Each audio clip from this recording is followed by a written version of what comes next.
Bonding. फटाफट finish करेंगे, इससे ज़्यादा कुछ टफ आएंगे नहीं, ईजी आएगा। और सिर्फ इतना आता है 3C2 ही बताओ, 3C4 ही बताओ। अगर सराउंडिंग एटम के पास लॉन पेयर नहीं है तो 3C2 ही ब्रिज बॉन्डिंग होगी, और सराउंडिंग एटम के पास लॉन पेयर हैं तो 3C4 ही होगी। इससे ज़्यादा मुझे नहीं लगता इसमें जानना चाहिए। BH3 जो है वो डाइमर में एग्जिस्ट करता है, और B2H6 उसका स्ट्रक्चर होता है, याद रखेंगे, ठीक है। B2H6 का स्ट्रक्चर कौन सा बनता है, ऐसा स्ट्रक्चर बनता हुआ नजर आता है। और ओवरलैपिंग कौन सी होती है, अगर B पहले अकेले था तो अब कितने बॉन्ड बना रहा है, 1 2 3 4, तो उसकी ओवरलैपिंग हो गई sp3। H अकेले है, इसको आप S बोलोगे, इसका प्योर ऑर्बिटल यूज हो रहा है तो उसको बोलेंगे S। और फिर यहाँ से फिर से sp3, तो कौन सी ओवरलैपिंग हो रही है, sp3 S sp3, ठीक है। आप इन्हें ऐसे याद रखेंगे। चलिए, इससे ज़्यादा कुछ और पढ़ने की इसमें जरूरत नहीं है।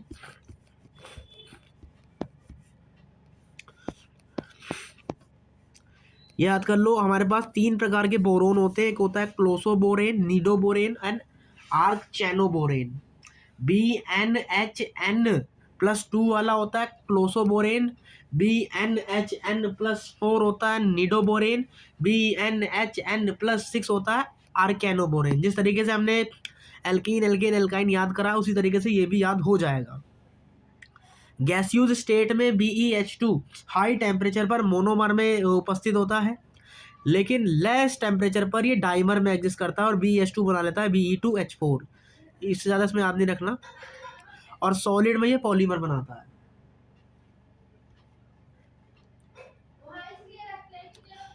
BeCl2 अगर गैसियस में है और टेम्परेचर कम है तो मोनोमर होगा, और अगर टेम्परेचर कम है, ये शायद कुछ गड़बड़ है इसमें, यहाँ टेम्परेचर ज़्यादा आएगा, ठीक है। अगर टेम्परेचर ज़्यादा है तो मोनोमर, और अगर टेम्परेचर कम है तो डाइमर। वही जैसे Be2H4 में हमने पढ़ा था।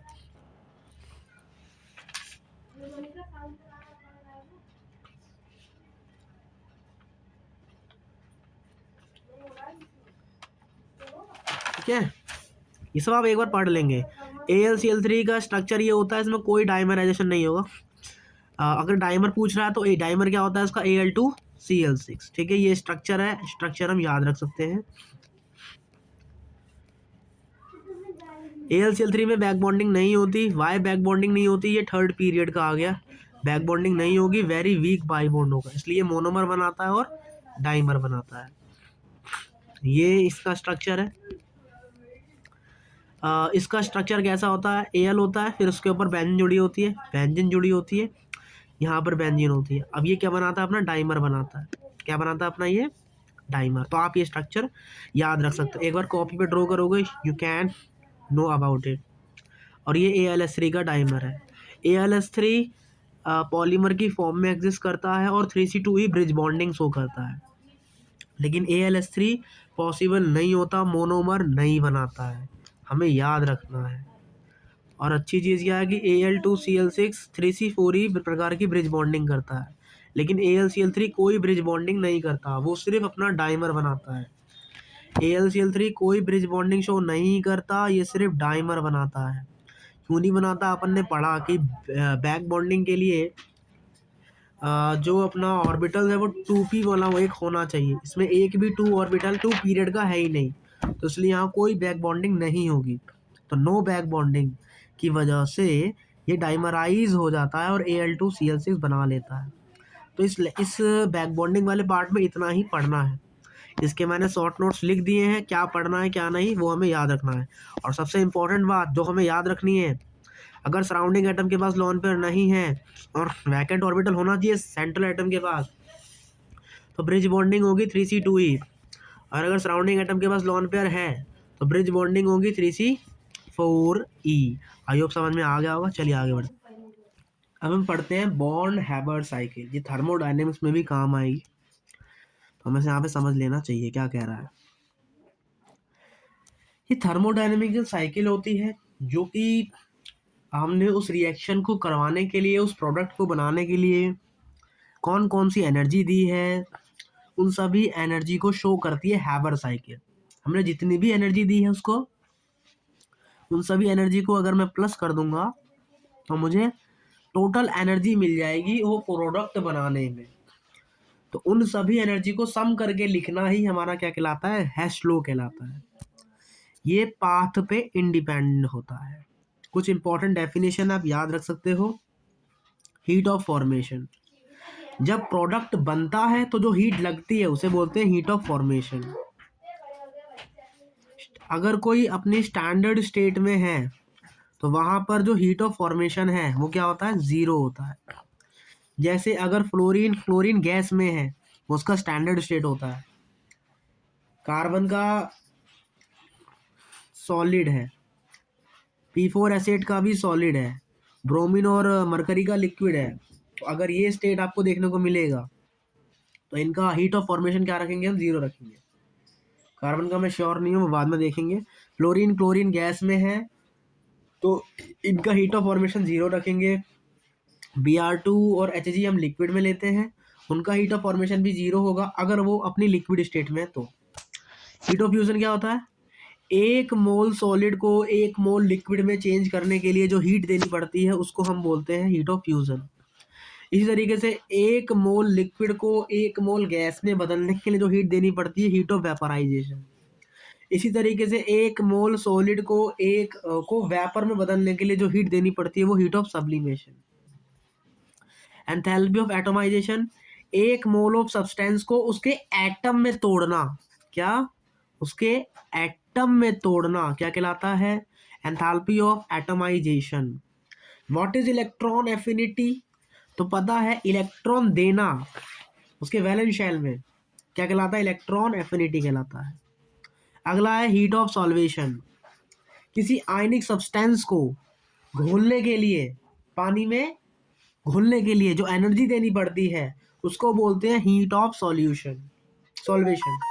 और याद रखेंगे जो हीट ऑफ सॉल्वेशन होता है, जब हम किसी को पानी में घोलते हैं तो वहां पर एक एनर्जी ऐड हो जाती है, उसे क्या बोलते हैं, लैटिस एनर्जी। ये क्या हमारा यू, लैटिस एनर्जी है। और फिर जब ये पानी में घोलने के लिए सबसे पहले क्या करना पड़ेगा, जैसे NaCl है तो NaCl को तोड़ना पड़ेगा। NaCl को तोड़ने के लिए हम क्या देते हैं, लैटिस एनर्जी देते हैं। तो ये पानी में घुलने के लिए क्या निकालता है, हाइड्रेशन एनर्जी निकालता है। तो हीट ऑफ सॉल्वेशन किसके बराबर होती है, lattice energy plus hydration energy, याद रखेंगे। बॉन्ड डिसोसिएशन एनर्जी क्या है, बॉन्ड को तोड़ने के लिए एक मोल कंपाउंड को उसके गैसियस स्टेट में बदलने के लिए जो एनर्जी देनी पड़ती है उसे बॉन्ड डिसोसिएशन एनर्जी बोलते हैं। बॉन्ड एनर्जी माइनस टाइम होती है बॉन्ड डिसोसिएशन एनर्जी के, ये सब हमें याद रखना है, ये काम आएगा। लैटिस एनर्जी, लैटिस एनर्जी ये चार्ज के प्रोपोर्शनल होता है और इनवर्सली प्रोपोर्शनल होती है किसके, रेडियस के।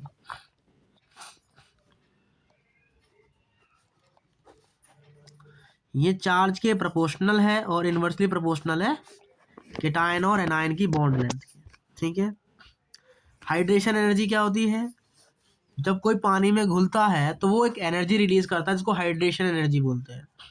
तो ये भी चार्ज पे डिपेंड करती है और इनवर्सली प्रोपोर्शनल है केटायन और एनायन के साइज पर। अब हम समझ रहे हैं बॉन्ड हैबर साइकिल है क्या, तो बताया मैंने, कोई कंपाउंड बन रहा है वो कौन कौन सी हीट ले रहा है, उन सभी हीट का सम क्या कहलाता है, बॉन्ड हैबर इक्वेशन। देखो NaCl है तो Na को किस में बदलना है, Na प्लस में, और Cl को किस में बदलना है, Cl माइनस में। तो अगर मैं खाली Na लेके आऊंगा तो वो अटैक नहीं करेगा, इसको अटैक करने के लिए हमें से क्या बनाना पड़ेगा, सॉलिड से गैस में बदलना पड़ेगा। तो सॉलिड से गैस में बदलने के लिए हम क्या देते हैं, हीट ऑफ सब्लिमेशन देते हैं। यहाँ क्या देंगे हम, सब्लिमेशन एनर्जी देंगे। फिर Na गैस को किस में बदलना है, Na प्लस में बदलना है, यानी कि आपको इसमें से एक इलेक्ट्रॉन निकालना है। तो अगर हमें वैलेंस शेल में से इलेक्ट्रॉन निकालना होता है तो हम कौन सी एनर्जी देते हैं, आयनाइजेशन एनर्जी देते हैं। तो यहाँ पर हम कौन सी एनर्जी देंगे, आयनाइजेशन एनर्जी देंगे।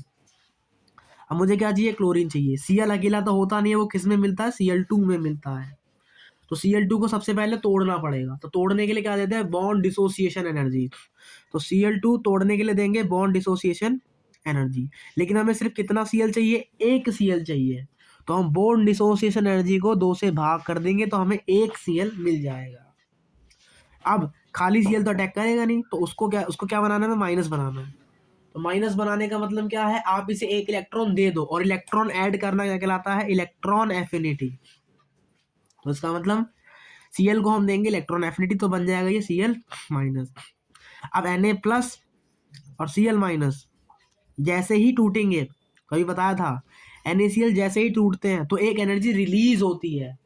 जो एनर्जी रिलीज होगी उसको माइनस में लेते हैं, और जो एनर्जी हमें देनी पड़ती है उसको प्लस में लेते हैं। तो ये एनर्जी होगी रिलीज। कौन सी एनर्जी, लैटिस एनर्जी। कभी भी क्रिस्टल टूटेगा आयनिक का, तो कौन सी एनर्जी रिलीज होगी, लैटिस एनर्जी रिलीज होगी। तो अब जितनी एनर्जी रिलीज हो रही, जो भी एनर्जी हमें देनी पड़ी, उन सबको लिख देंगे। हमें सब्लिमेशन देना पड़ा, आयनाइजेशन देना पड़ा, बॉन्ड डिसोसिएशन एनर्जी देना पड़ा, और इलेक्ट्रॉन गेन एंथैल्पी भी देना पड़ा। और फिर क्या देना पड़ा हमें, लैटिस एनर्जी। तो सबका सम जो होगा वो किसके बराबर आएगा, हीट ऑफ फॉर्मेशन के बराबर आएगा। याद रखेंगे, इलेक्ट्रॉन गेन एंथैल्पी और लैटिस एनर्जी ये एक्सोथर्मिक होती है, बाकी सारी एंडोथर्मिक होती है। इसी तरीके से हम Al2O3 का भी बना सकते हैं। अब हम पढ़ रहे हैं Fajans rule. According to Fajans, ये बेसिकली कोवलेंट करेक्टर को दिखाता है कि उसका कितना कोवलेंट करेक्टर है। बेसिकली हमें याद रखना है कि ये बेसिकली एक टेंडेंसी होती है कैटायन को डिफॉर्म करने की, कैटायन को पोलराइज करने की जो एबिलिटी होती है वो कहलाती है हमारा पोलराइजेशन। कैटायन को एनायन को डिफॉर्म करना कैटायन के थ्रू पोलराइजेशन कहलाता है। The ability is known as polarising with respect to anion. Polarising power of a cation is usually called ionic potential और चार्ज डेंसिटी। तो हमें सिर्फ क्या याद रखना है, फाई बराबर होता है C/R। फैजान्स रूल में क्या याद रखना है, फाई बराबर होता है, फाई बेसिकली क्या है, पोटेंशियल है। क्या है, पोटेंशियल है, बोले तो पोलराइजेशन पावर है। और ये किसके बराबर होता है, चार्ज ऑन कैटायन बट्टे साइज ऑफ कैटायन। ठीक है, ये बेसिकली कोवलेंट करेक्टर को जो है बताने का काम करता है। फैक्टर कौन कौन से इफेक्ट करते हैं, अब देखो यार, अगर मैं R बढ़ाऊंगा, अगर मैं नीचे वाला बढ़ा रहा हूँ तो ये वाला घट जाएगा, क्योंकि ये इन्वर्सली प्रोपोर्शनल है। तो अगर मैं कैटायन की रेडियस बढ़ा दूंगा तो मेरा फाई की वैल्यू बढ़ जाएगी। सो अगर मैं रेडियस कम कर दूंगा तो फाई का वैल्यू बढ़ जाएगा, क्योंकि ये कम होगा तो ये बढ़ेगा, और अगर ये बढ़ेगा तो मेरा पोलराइजेशन भी बढ़ेगा, और पोलराइजेशन बढ़ेगा तो इसका मतलब उसका कोवलेंट करेक्टर भी बढ़ेगा, और आयनिक करेक्टर कम हो जाएगा। तो याद रखेंगे, इसी पे डिपेंड करेगा बस। लेकिन ये कौन सा है, ये चार्ज ऑफ कैटायन है, और ये चार्ज ऑफ, ये रेडियस ऑफ कैटायन है, याद रखेंगे हम। ठीक है, लेकिन अगर एनायन ले आ जाए, क्या आ जाए, एनायन, लेकिन हमने तो कैटायन का लिखा है। तो अगर एनायन का साइज हो तो उस पर किस तरीके से डिपेंड करता है, तो एनायन एकदम नेगेटिव का चार्ज बढ़ाने पर जो पोलराइजिंग एबिलिटी होती है वो भी बढ़ जाती है, कोवलेंट करेक्टर भी बढ़ जाता है, और जो आयनिक करेक्टर होता है वो घट जाता है। इसी तरीके से अगर हम चार्ज ऑफ एनायन की बात करते हैं, तो अगर मैं एनायन का चार्ज बढ़ाऊंगा तो भी मेरा फाई बढ़ेगा, पोलराइजेशन भी बढ़ेगा, कोवलेंट करेक्टर भी बढ़ेगा, और परसेंट IC घट जाएगा। कहने की बात क्या है, जो पोलराइजिंग पावर है वो कैटायन पे डिपेंड कर रही है, और एनायन की रेडियस बढ़ाओगे तो भी अपना फाई बढ़ेगा, और चार्ज ऑफ एनायन बढ़ाओगे तो भी अपना फाई बढ़ेगा। अब हम कैटायंस पढ़ते हैं। हमारे पास दो प्रकार के, हमारे पास कैटायंस होते हैं तीन प्रकार के। एक वो जो इनर्ट गैस कॉन्फ़िगरेशन रखते हैं, इनर्ट गैस मतलब जो NH2 NP6 टाइप का कॉन्फ़िगरेशन रखते हैं उनको बोलते हैं इनर्ट गैस कॉन्फ़िगरेशन।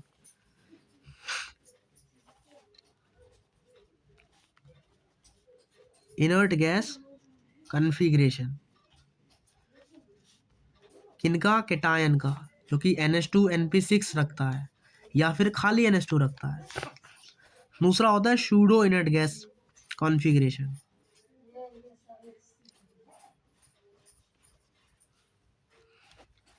जिसमें D के इलेक्ट्रॉन भी आ जाते हैं।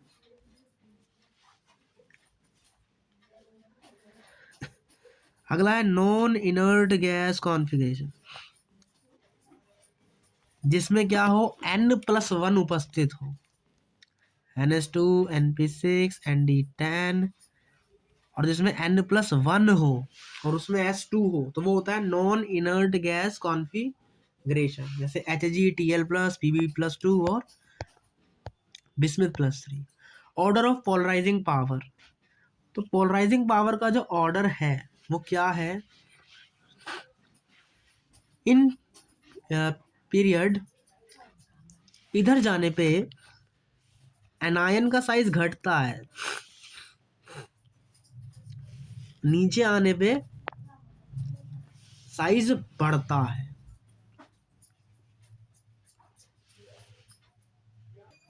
बेसिकली इसमें ऑर्डर ऑफ पोलराइजिंग पावर किसका का होगा, सबसे ज़्यादा होगा नॉन इनर्ट गैस का, फिर सूडो इनर्ट गैस का, and then inert gas configuration का। तो याद रखेंगे ऑर्डर ऑफ कोवेलेंट कैरेक्टर क्या है, सबसे ज़्यादा होगा थर्ड का, फिर सेकंड का, एंड देन फर्स्ट का। ठीक है।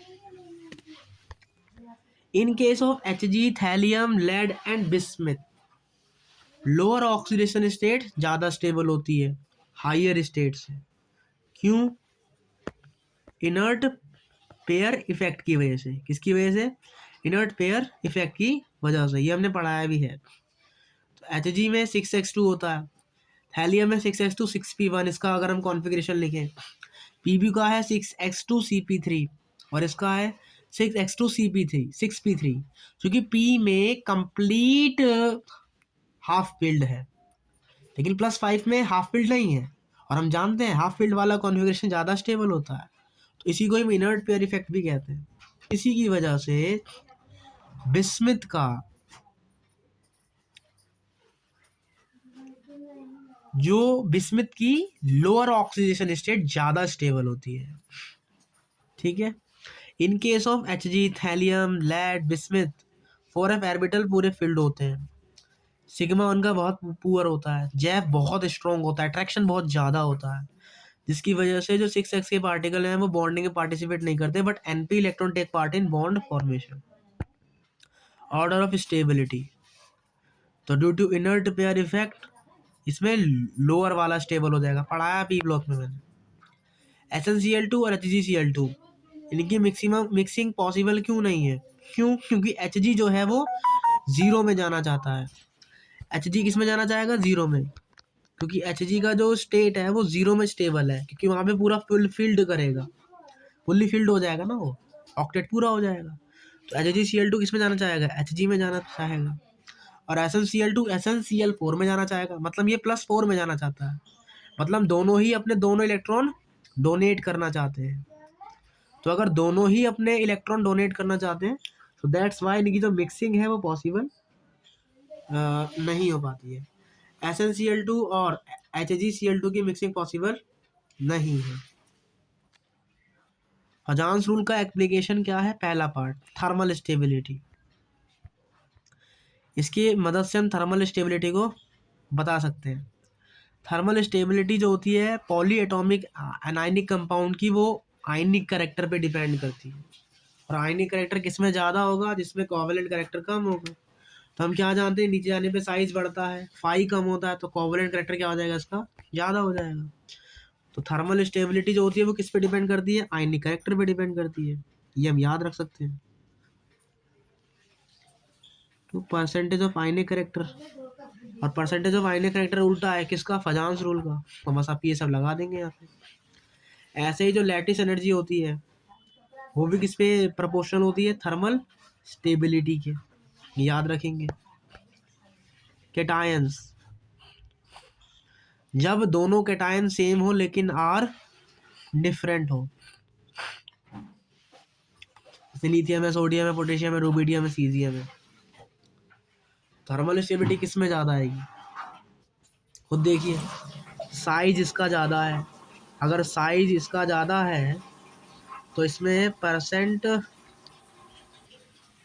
देखिए, अगर तो लैटिस एनर्जी इस इन प्रपोर्शनल टू रेडियस, तो जितना ज़्यादा रेडियस आएगा उतना ही कम हमारा लैटिस एनर्जी होगा, और लैटिस एनर्जी डायरेक्ट प्रोपोर्शनल है किसके, थर्मल स्टेबिलिटी के।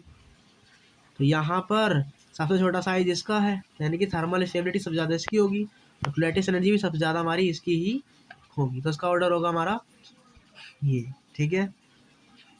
ये और याद रखना कि जो आयनिक कैरेक्टर पे डिपेंड कौन कर रहा था, जो पॉली एटॉमिक है जिसमें 2 से ज़्यादा एटम है, वो डिपेंड कर रहा था।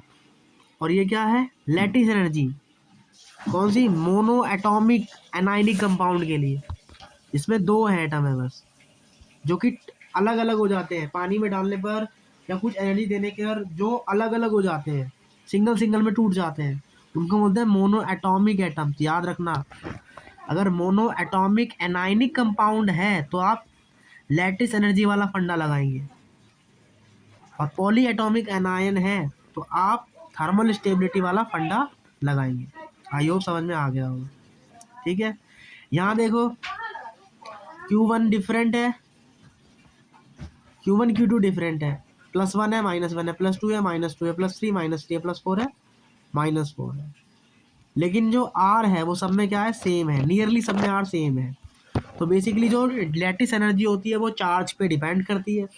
सबसे ज़्यादा चार्ज कहाँ आ रहा है, यहाँ आ रहा है, यानी कि सबसे ज़्यादा अपने को थर्मल स्टेबिलिटी कहाँ मिलेगी, यहीं मिलेगी। तो अपन इसको ऐसे सॉल्व करते हैं। अगर दोनों ही क्या हो, डिफरेंट हो,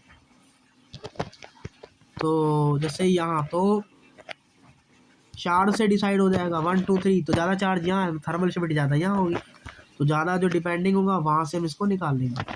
अब है अगला एक्वस रेडियस। पता, जब किसी को हम पानी में मिलाते हैं तो पानी के मॉलिक्यूल्स उस चार्ज को, उस कैटायन को और उस एनायन को चारों तरफ से घेर लेते हैं। तो घेरने के बाद जो सर्कल बनाते हैं उसका जो रेडियस होता है उसको बोलते हैं हम एक्वस रेडियस। हमें याद रखेंगे कि अगर कैटायन का साइज जितना छोटा होगा, कैटायन का साइज जितना छोटा होगा उसका एक्वस रेडियस उतना ही बड़ा होगा, और एनायन का साइज जितना ज़्यादा छोटा होगा एक्वस रेडियस भी उतना ही बड़ा होगा। तो हमें याद रखना, ठीक है। तो aqueous radius is improportional to directly improportional to radius basically. अब है आयनिक मोबिलिटी, मतलब वो पानी में कितना चलेगा। तो ये अगर हाइड्रेटेड साइज है, साइज बड़ा है, हाइड्रेटेड साइज बड़ा है, मतलब एक्वस रेडियस अगर ज़्यादा है तो उसकी मोबिलिटी क्या होगी, कम होगी। एक्वस रेडियस अगर ज़्यादा है तो उसकी मोबिलिटी क्या होगी, कम होगी। और मोबिलिटी पता है ना क्या होती है, म्यू बराबर, पढ़ा है ना फिजिक्स में, mobility is equal to drift velocity upon में EMF। याद आ गया होगा शायद। हाइड्रेशन एनर्जी,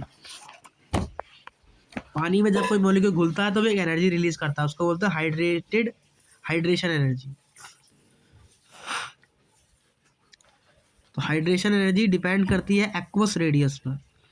तो जितना ज़्यादा एक्वस रेडियस होगा उतनी ही ज़्यादा हमारी हाइड्रेशन एनर्जी भी होगी, और जितना ज़्यादा हाइड्रेशन एनर्जी होगा उतना ही हमारा वो कंपाउंड उसमें सॉल्यूबल होगा। चलिए इसके बाद हमारा ये चैप्टर हो जाएगा फिनिश।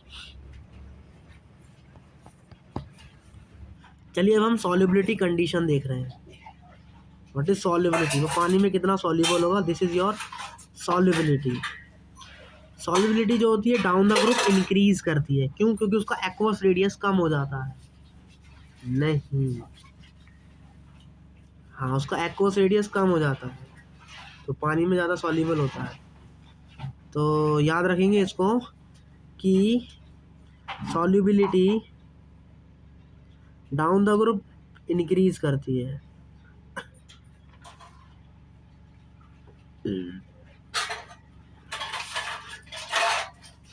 अगर number of cation number of anion से ज़्यादा है तो डाउन द ग्रुप सॉल्युबिलिटी क्या करेगी, इंक्रीज करेगी।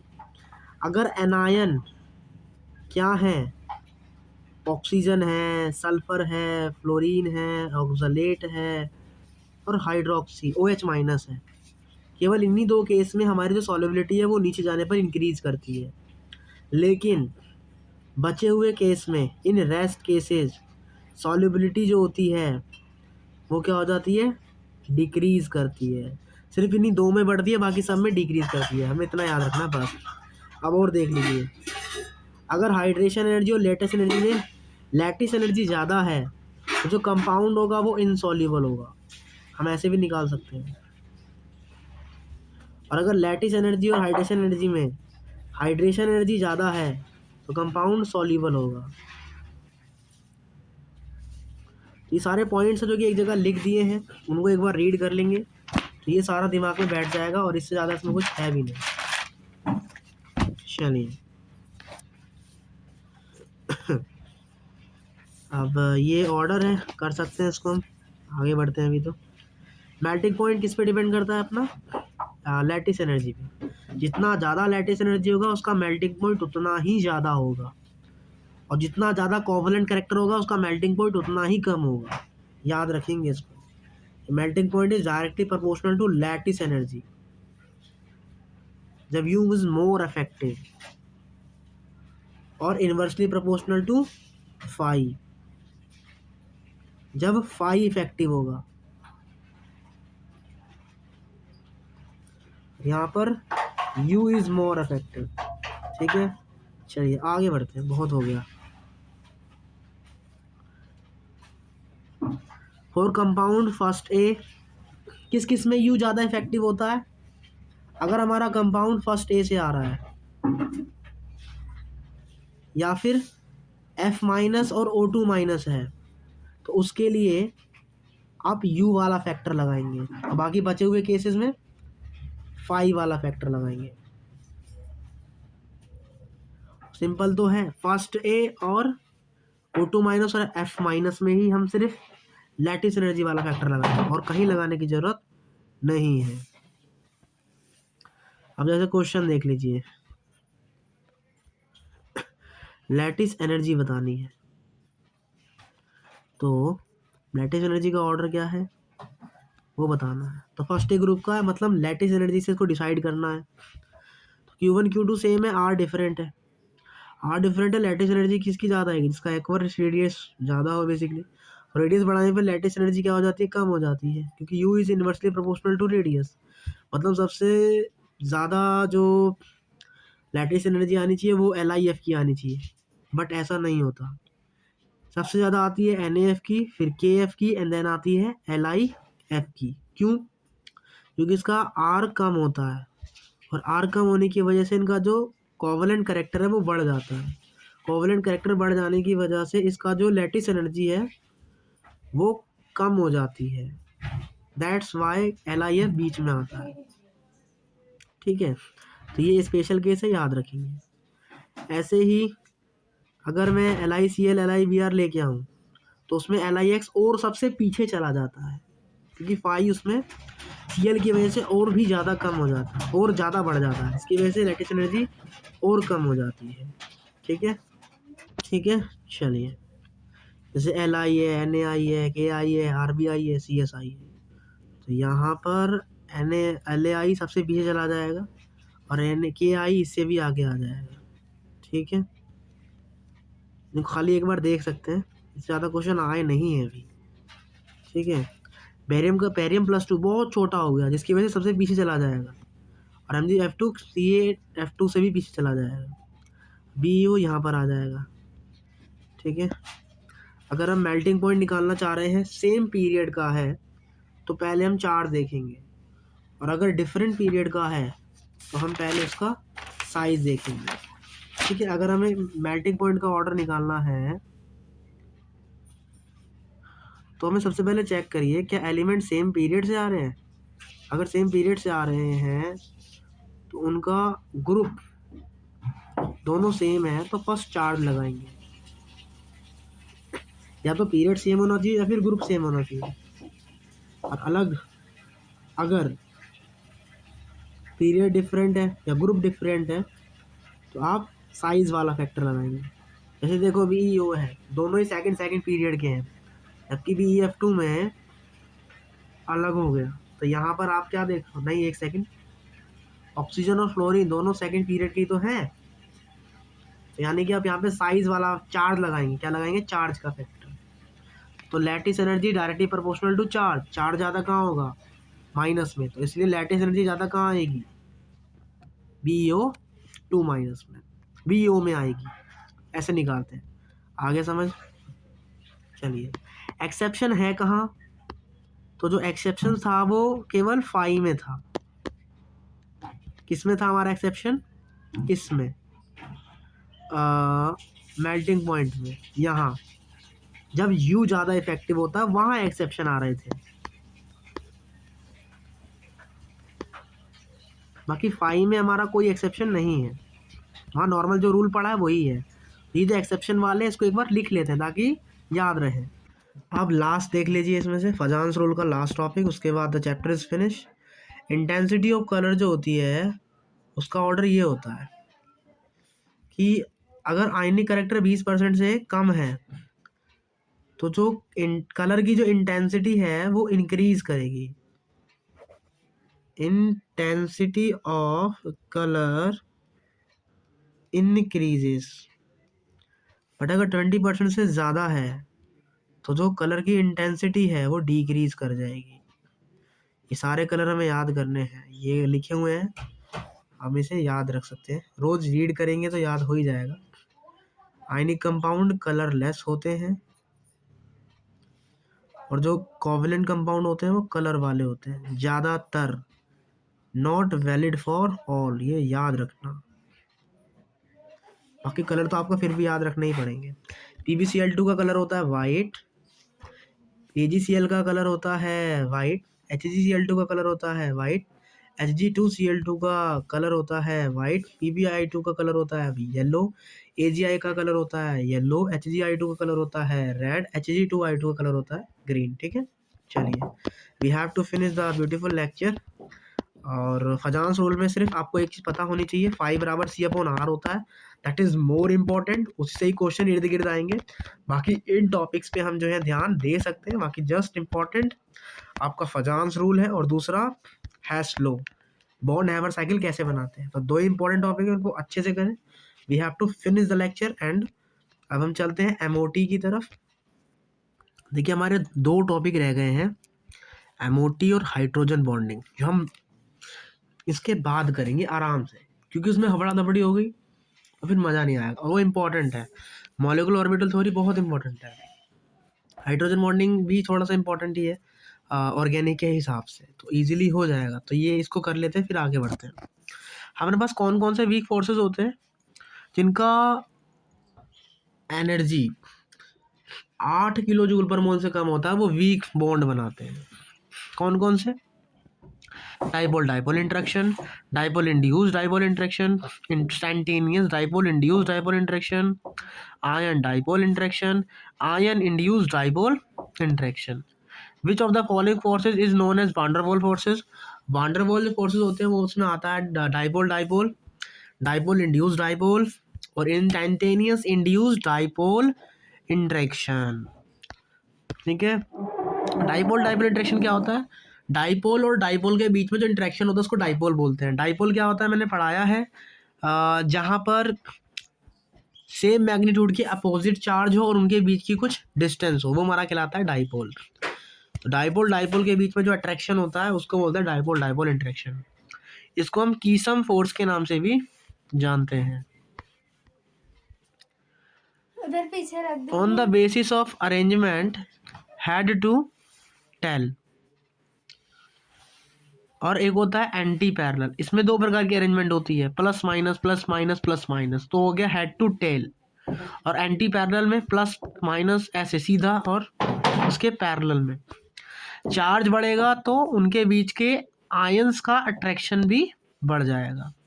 मोस्ट कॉमन अरेंजमेंट जो मॉलिक्यूल्स में होती है वो होती है एंटी पैरेलल, बट बल्कि में क्या होती है, एंटी पैरेलल अरेंजमेंट फेवरेबल नहीं होती, वहाँ होती है हेड टेल वाली। बॉइलिंग पॉइंट का ऑर्डर क्या है, अपने को याद रखना है, जिसका एरिया ज़्यादा उसका बॉइलिंग पॉइंट भी ज़्यादा, तो इसका एरिया आएगा ये, इसका एरिया आएगा ये, और इसका एरिया आ जाएगा ये। तो ज़्यादा एरिया कहाँ आ रहा है, इस वाले में, तो इसीलिए ज़्यादा बॉइलिंग पॉइंट भी किसका होगा, पहले का दूसरे का है। तो ऑर्डर होगा सबसे ज़्यादा फर्स्ट का, देन 2 का एंड देन 3 का। ऑर्डर ऑफ सरफेस एरिया, सबसे ज़्यादा एरिया किसका होता है, लीनियर का, देन स्फेरिकल का होता है। ठीक है।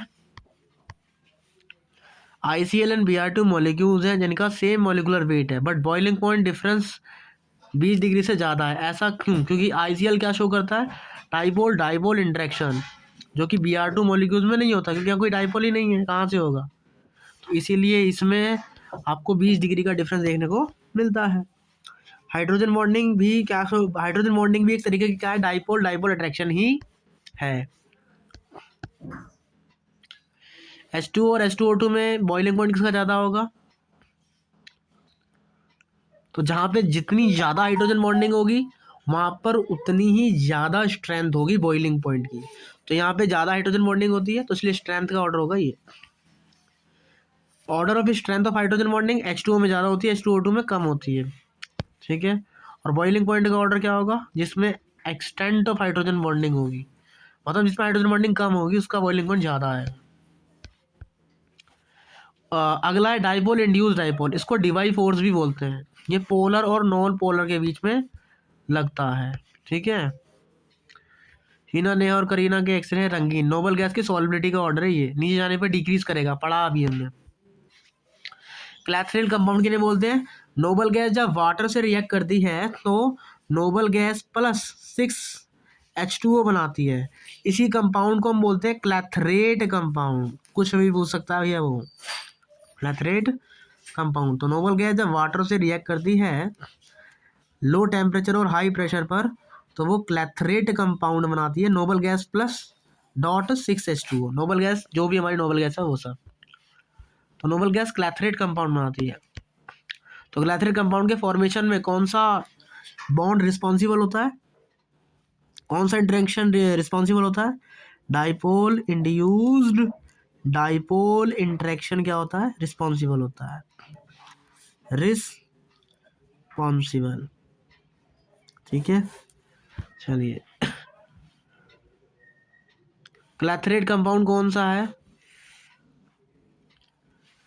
तो एक तो हीलियम गैस, वो मतलब नोबल गैस बनाएगी,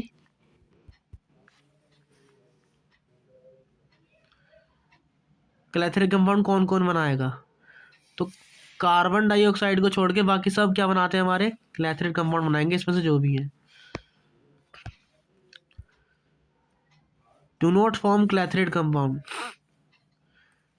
जिनका साइज छोटा होगा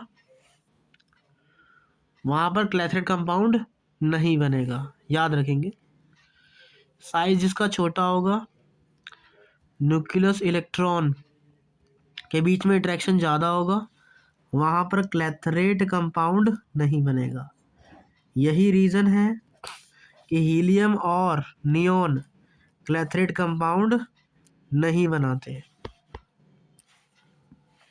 ओके। अगला है इंस्टैंटेनियस डाइपोल इंड्यूस्ड डाइपोल, इसको लंदन डिस्पर्सन फोर्स भी बोलते हैं। दो नॉन पोलर के बीच जो अट्रैक्शन होता है उसको बोलते हैं instantaneous dipole induced dipole interaction. Solid liquid gas तीनों में क्या होता है, LDF पॉसिबल है। लंदन डिस्पर्सिव फोर्स जो होता है वो नॉन पोलर में भी होता है, पोलर में भी होता है और आयनिक में भी होता है, सब में होता है भैया ये। करेक्ट ऑर्डर क्या है अफेक्टिवनेस का, LDF की अफेक्टिवनेस का ऑर्डर क्या है, तो ऑर्डर है पहले आएगा नॉन पोलर, फिर पोलर एंड देन आयनिक। ठीक है। H2 का लिक्विफिकेशन पर वो किस में बदल जाता है, लिक्विड में, और क्या शो करता है वो, माइनस प्लस, मतलब dipole dipole interaction. H2 molecules के बाद 2% आयनिक करेक्टर होता है लिक्विड स्टेट में। ठीक है। लंदन डिस्पर्सिव फोर्स साइज बढ़ने पर LDF भी बढ़ जाता है, पोलराइजेबल इलेक्ट्रॉन बढ़ने पर भी LDF बढ़ जाता है। अरे भैया पोलर होना चाहिए, पोलर बढ़ेगा साइज बढ़ेगा तो लंदन डिस्पर्सन फोर्स भी बढ़ जाएगा, मॉलिक्यूलर वेट बढ़ेगा तो भी लंदन डिस्पर्सन फोर्स बढ़ जाएगा, और सरफेस एरिया बढ़ेगा तो भी लंदन डिस्पर्सन फोर्स बढ़ जाएगा। जितना ज़्यादा लंदन डिस्पर्सन फोर्स होगा उतना ही ज़्यादा बॉइलिंग पॉइंट होगा। तो ऑर्डर ये होता है लंदन डिस्पर्सन फोर्स का। ठीक है। LDF किस पे डिपेंड करता है, ये सबसे लास्ट में पढ़ना, सबसे ही लास्ट में। साइज के डायरेक्टली प्रोपोर्शनल है, पोलराइजिंग के डायरेक्टली प्रोपोर्शनल है, मॉलिक्यूलर वेट के डायरेक्टली प्रोपोर्शनल है, और सरफेस एरिया के डायरेक्टली प्रोपोर्शनल है। और LDF बढ़ेगा तो बॉइलिंग पॉइंट भी बढ़ेगा, क्योंकि ये सारी क्वालिटी बॉइलिंग पॉइंट की भी है। ठीक है, तो बता सकते हैं यहाँ से, ये सारे ऑर्डर हैं। आगे बढ़ते हैं।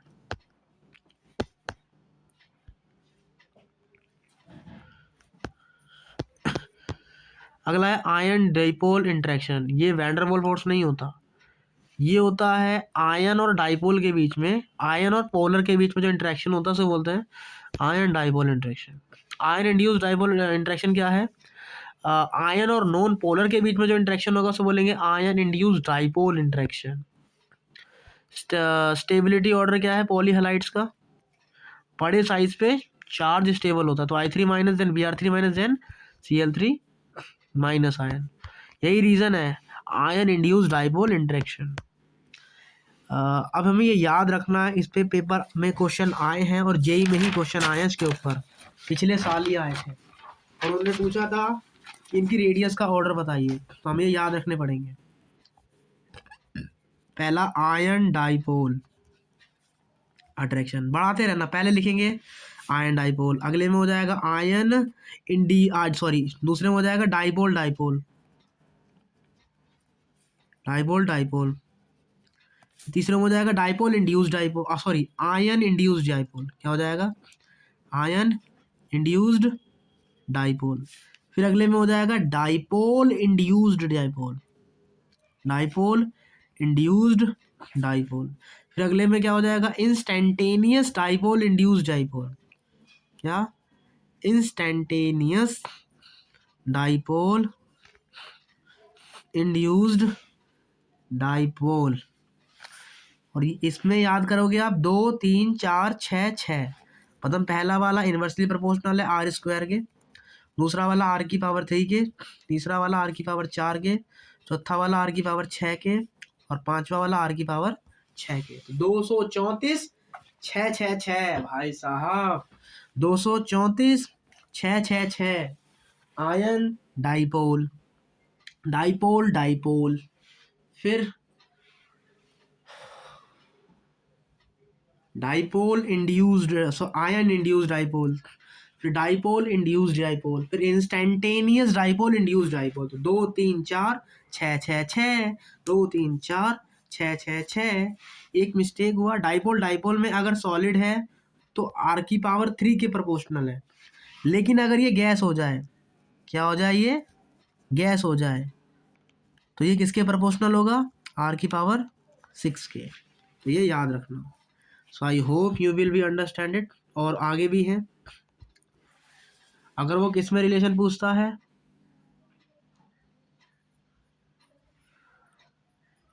ये किस में रिलेशन था, एनर्जी में, किस में रिलेशन था, ये एनर्जी में रिलेशन था, याद रखना, interaction in energy relation with radius. लेकिन अगर वो फोर्स पूछता है, क्या पूछता है, फोर्स, तो याद रखना फोर्स बराबर होता है -du/dr। तो हम क्या करेंगे, इसका डिफरेंशिएशन कर देंगे r के रिस्पेक्ट में, तो कुछ नहीं होगा, R स्क्वायर वाला बन जाएगा R क्यूब वाला बन जाएगा R4, R6 वाला बन जाएगा R7, R4 वाला बन जाएगा R5, R6 वाला बन जाएगा R7, और R6 वाला बन जाएगा R7। तो बस कुछ नहीं करना, आपने को R की वैल्यू को यहाँ पे इंक्रीज कर देना है, और कुछ भी नहीं है। ठीक है, तो ये हम इसे याद रखेंगे, याद रखेंगे, इंटरेक्शन बिटवीन फोर्स। ठीक है, फोर्स में ये इंटरेक्शन का रिलेशन है। तो बेसिकली याद रखना है 234 6 6, 234 6 6, मतलब 234 और 6 6, बस 234 6 6। और फोर्स में पूछेगा तो सारी रेडियस की वैल्यू में हम एक एक एक बढ़ा देंगे। यहाँ स्क्वायर था तो क्यूब कर दिया, पावर 4 थी तो मैंने 5 बना दी, 6 है तो 7 कर दिया, बस और कुछ भी नहीं है। I hope you will be about the lesson and chapter. So we have just finishing our the chemical bonding. हमारा मॉलिक्यूलर ऑर्बिटल थ्योरी रह गया है और हाइड्रोजन बॉन्डिंग रह गया है, जो कि हम कब रिवाइज, हम आज रात में उसको पढ़ लेंगे। I hope we have just finishing. चलिए मिलते हैं, तब तक की टाटा बाय बाय, जय हिंद।